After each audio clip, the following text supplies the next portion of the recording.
सबसे पहले मेरे भोलेनाथ, मेरे भोलेनाथ।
বৌদি, দীপাবলি এবং কালী পূজা উপলক্ষে কিছু কইন।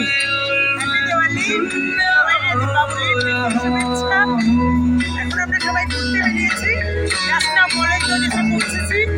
ভালো লাগছে দেখতে, কালী পূজার আনন্দ সবাই যেন এরকম করে থাকে। এটাই মা কালীর কাছে সবাইকে, মা কালীকে বলি সবাইকে মা কালী যেন সবাইকে সুস্থ রাখে, আগামী বছর যেন সবাই এবার সুন্দরভাবে পূজা দেখতে পারি। এটাই আর কি বলবো, ভালো লাগছে। দাদা আমাকে রাস্তায় বললাম বাইরে যেতে পারলাম বললাম। আচ্ছা, কত জায়গাতে পূজা দেখি আইসেন? না, আমরা মাত্র বেরিয়েছি। মাত্র বাইরেছেন না? হাইলাকান্দিতে তো অনুমান কতটা পূজা আছে? অনেকগুলো পূজা, কালী পূজা, দুর্গা পূজা, কালী পূজা অনেকগুলো। মোটামুটি শহরের মধ্যে 50-60টা তো হইব, এরকমই হবে। এরকম হইব না নি? আচ্ছা আচ্ছা, আপনি তো আবার একটা বিজেপি দলেরও আপনি সদস্য আছেন, আর ওমেন্সেরও আপনি একটা অর্গানাইজেশনের সেক্রেটারি আছেন না? সেক্রেটারি না প্রেসিডেন্ট? আচ্ছা, শেষমেশ আপনি হাইলাকান্দিবাসীরে দীপাবলি আর কালী পূজা উপলক্ষে আপনি শুভেচ্ছা বার্তা শুরু কিতা হইতে চাইবা? হাইলাকান্দিবাসীকে বলবো সবাই যেন ভালো থাকে, বারবার বছর বছর এরকম ভালোভাবে পূজা যেন কাটায়। আর এখন যা বলবে আমার দিদি, আমার বড় বোন দিদি, উনি 2-4 কথা কইবা।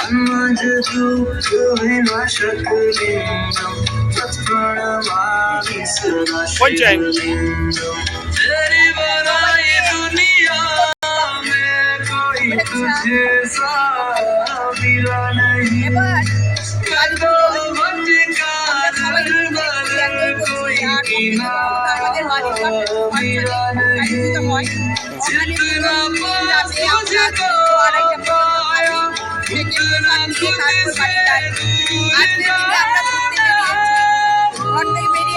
আমাদের বাঙালি পুজোতে গেলাম, তারপর গেলাম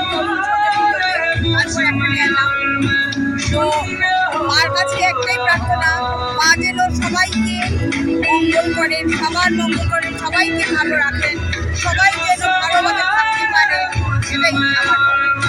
ধন্যবাদ। সবাইকে দীপাবলির শুভেচ্ছা আবারও জানাচ্ছি। নমস্কার। ধন্যবাদ। এখন আমরা সামনে আছে বজরং দলের ডিস্ট্রিক্ট প্রেসিডেন্ট জিৎ চক্রবর্তী।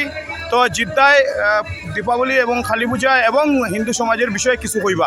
তো দাদা কিছুটা কইন আমরা রে। জয় শ্রীরাম, জিৎ চক্রবর্তী, বজরং দল জেলা সংযোজক। দেখুন, দীপাবলি বা আমরা হিন্দু যেটা ট্রেডিশনে, যেটা আমরা আমরা বাঙালি ট্রেডিশনে যখন কালী পুজো উদযাপন করি, এটা প্রায় সবেরই জানা আছে। আমি দীপাবলি এবং আমরা ধনতেরাস, আমরা হিন্দু সমাজ এক করে, আর হিন্দু সমাজের মনে দুর্গা পূজার পরে একটা খালি ভাব আই যায়, এইটা কমপ্লিট করে আমরা দীপাবলি।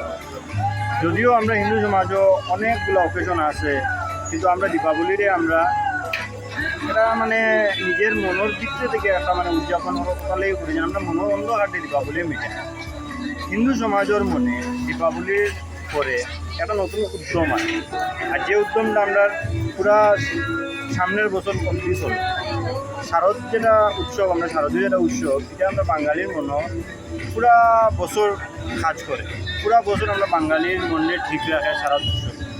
আমি এটার লেগে সবচেয়ে অনেক অনেক মানে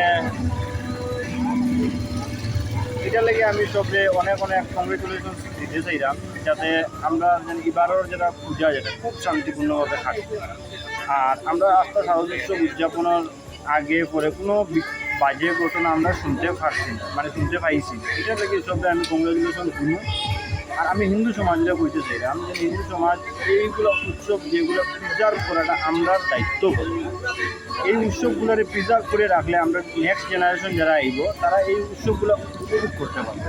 আর যদি আমরা হিন্দু বাচ্চারার উপরে ধ্যান না দিই, তারা যদি আমরা ফরেন কালচার যদি অ্যাডপ্ট করতে দিলাই, সে কিন্তু এই অকেশনগুলোর মজাটাই যাইব। যেরকম ওভারলি ড্রিঙ্ক করা, পূজাগুলারে এনজয় না করে পূজাগুলো মানে বাজে জায়গা দিয়ে পূজাটা স্পেন্ড করা, এরকম অনেক বাচ্চাগুলো আছে বা আমরা অনেক ইয়াং এজের মানুষে এটা এখন প্রেফার করে, কিন্তু এটার থেকে তারা যাতে আমরা সরাইয়া আনতে পারি, আমি হিন্দু সমাজের প্রতি খুব আহ্বানটা রাখবো বজরঙ্গলের তরফ। জয় শ্রীরাম। জয় শ্রীরাম, ধন্যবাদ।